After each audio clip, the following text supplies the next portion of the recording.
You know what? Just go on ahead and turn off your TV because there's no point in following this anymore. Um, Everybody's playing a little game of we can do whatever we want, and everybody's throwing punches, and now they're hiding their hands. So Tyler Robinson or whatever his name is the suspected pupil or whatever of Charlie Kirk. I was waiting to see the purple hair, and I was waiting to hear about their multiple genders, and I was waiting to hear all these things. Turns out it's one of theirs. Turns out it's one of their boys, born and bred on milk, Wonder Bread, rifles, and the Constitution and all that good stuff. So I'm waiting for all the people that came out and blamed like radicals and the left and trans people and all that. I'm waiting for them to come out and give their apology. Because the irony of this whole situation is this Charlie Kirk guy was knocked off not just because of his words, but because of his association, his affiliation. He's close with Trump. He's a conservative. He runs in those conservative circles, right? And that's why he was demonized. So what do? They turn around and they went against the opposition, the leftists, the liberals. They went against them and they painted them all with the same brush and indicted them before having any information. It's like nobody has the ability to learn. Nobody has the ability to self-correct here. We got Republicans, okay, calling for censorship, calling for people to be fired from their jobs because they might express that they didn't like Charlie Kirk, or they might have expressed that they don't care that he died. They might have expressed that they have joy about the fact that he died, which is again something I'm not gonna do. I had some pretty fundamental disagreements with the man, but I still don't think that. I still think it's in poor taste. But the point being, you can't even talk about this man in a way that isn't, trying to deify him without people trying to take away your ability to make a living. This is the opposite of conservatism. Is this not the opposite of conservatism? Nobody is playing by the rules anymore. Okay, it used to be the left who got everybody's name and got them fired, and for words and this and that. Now it's the right. And the bottom line is, I still don't have any clarity on Epstein. I still don't have any clarity about the birthday note. I don't have any clarity about all the other names on the list that are supposed to be released but never will be. I don't have any clarity on that. I just have Republicans acting like super woke liberals, and super woke liberals just sitting there twiddling their thumbs like, see, it wasn't one of ours. And then the Republicans come back, well, yeah, but he may not have been a tranny, but his roommate was. And they're grasping at straws. It's the most desperate thing in the world, but it's a clusterfuck. Turn off your TV. Turn off your TV. This thing will probably have another 2 weeks of circulation times in terms of it being like a main story, but it'll go away. And all these people who are talking about going to war on behalf of Charlie Kirk and getting some get back and all that, I said it before, I'll say it again, you ain't gonna do shit. Okay, and I'm not trying to ride for the liberals. I'm not trying to ride for the conservatives. I ride for me and me alone. Um, but you ain't gonna do nothing. You ain't gonna do nothing. You're gonna sit there like you always do and let other people go out and do the dirty work for you. That's what you're gonna do, okay? If you were gonna do something, you would have done it. All these, oh, you got Charlie, but you've awakened an army of Charlies. It's like, can't you see the game? Can't you see, like, in addition to you not, having the ability to do shit, which you don't, and because you don't have the courage to do it, you also don't have the intelligence, excuse me, to know when somebody's running game on you. I've never ever seen a leader of a foreign country come out and speak on the death of a civilian of another country. Bibi Netanyahu, King Bibi, that wonderful human being, came out and directly said, we over here in Israel had nothing to do with Charlie Kirk's death. Oh, okay. All right. Is that a normal thing? Why should he have to say that? That should be something we should just assume. Because why would a country want to whack one man? Could it have been that this man was, very, I guess, influential with Gen Z, and that he was becoming increasingly dissatisfied with Israel? And Israel already has some really bad optics right now, and some really bad public opinion polls are not looking good for Israel. And so we can't let this guy, this leader of, the next people who will ball wash Israel and kowtow to Israel and allow Israel to do all manner of dirt and commit all manner of human atrocities. If we lose this guy, we'll lose that next generation of ball washers. So we can't let him go. We can't let him leave.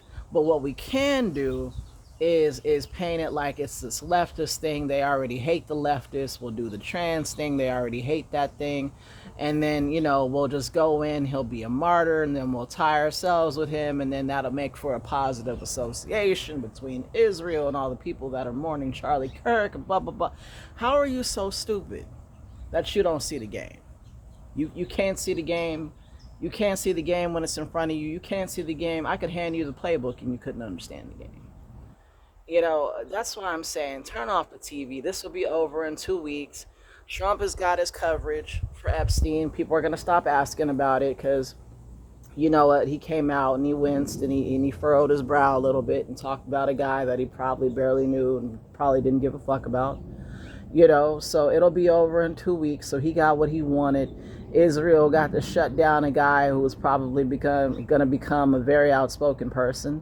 And obviously the man must have wielded some power because they were concerned about him changing the hearts and minds of young people who followed him. So Israel got their coverage. They're not going to get any more bad press, even though they are, because people who could see through this understand what time it is. And that has to also mean necessarily that our own commander-in-chief is somewhat, not even somewhat, I would say, if what I'm seeing is correct, he is absolutely complicit. Okay, that's why you have your little vice president go and do the podcast, Charlie Kirk's podcast, okay, which I thought was very, very unprofessional. One, it's a very partisan podcast, and for you to go on there, you're alienating half of America.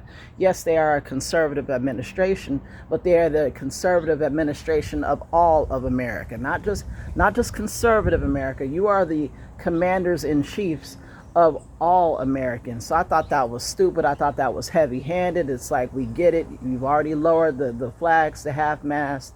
A guy died. It's a sad thing. Wife and kids, all the tears, all that shit. But to go on a show and to host this show, it's like the man is dead. We understand there is no more show. If the man is dead, there's no more show. And the man should not be deified.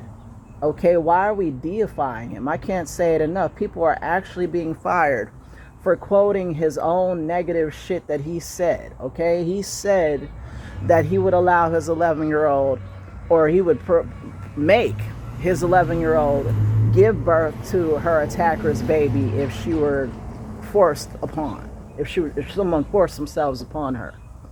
He would make her do it. If she was 11, he'd make her do it.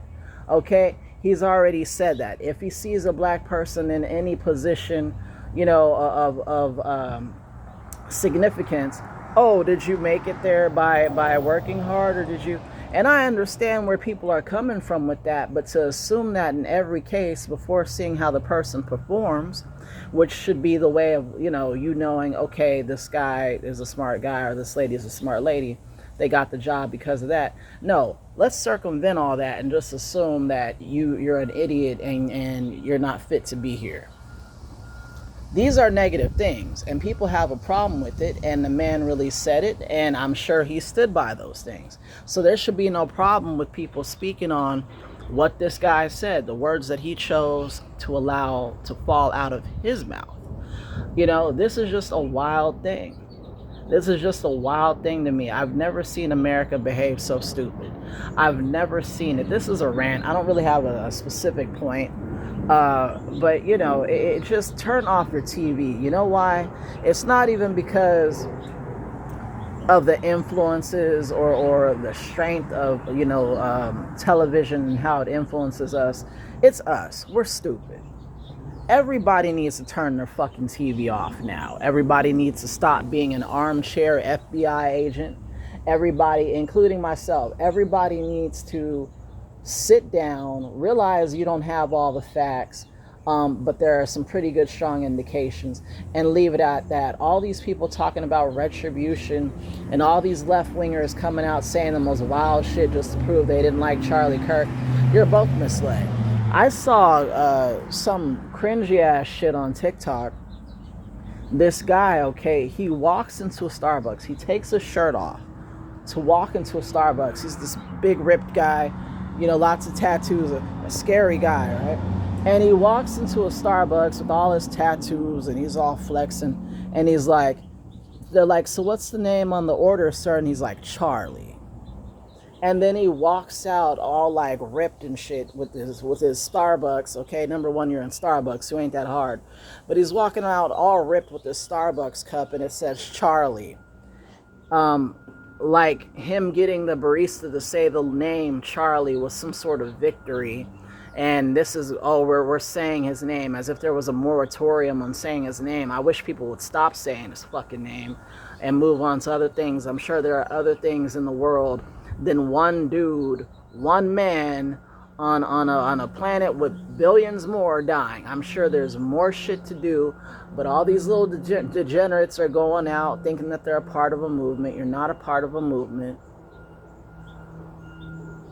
You're just a dumbass, and you need to be on the team, and it makes you feel strong to be on the team, and you don't make friends well, and so you have to identify with this, far right crazy shit where you think you're under attack, and your country's under attack, and Christianity's under attack, and you're gonna do this, and you're gonna do that, and we're losing it here.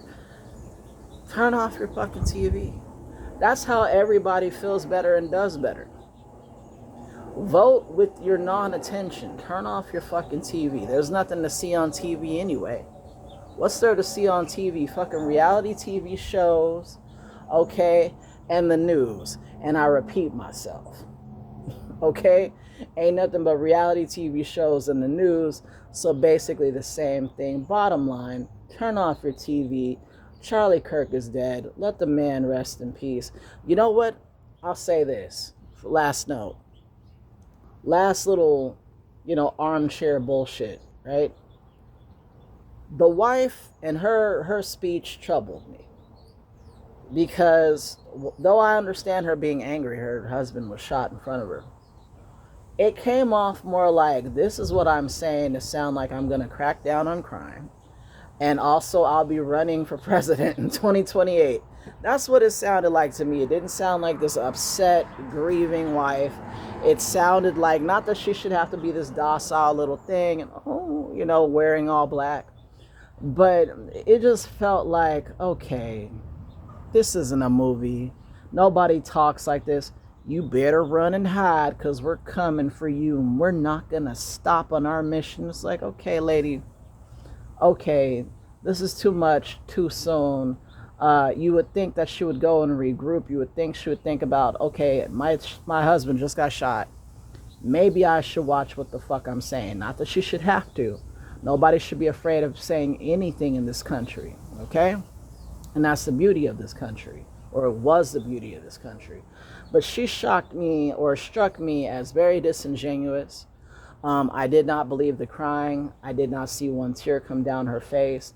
I feel like a lot of things have happened behind the scenes. I think a lot of people had a lot of understandings that were never to be spoken of and will never be spoken of.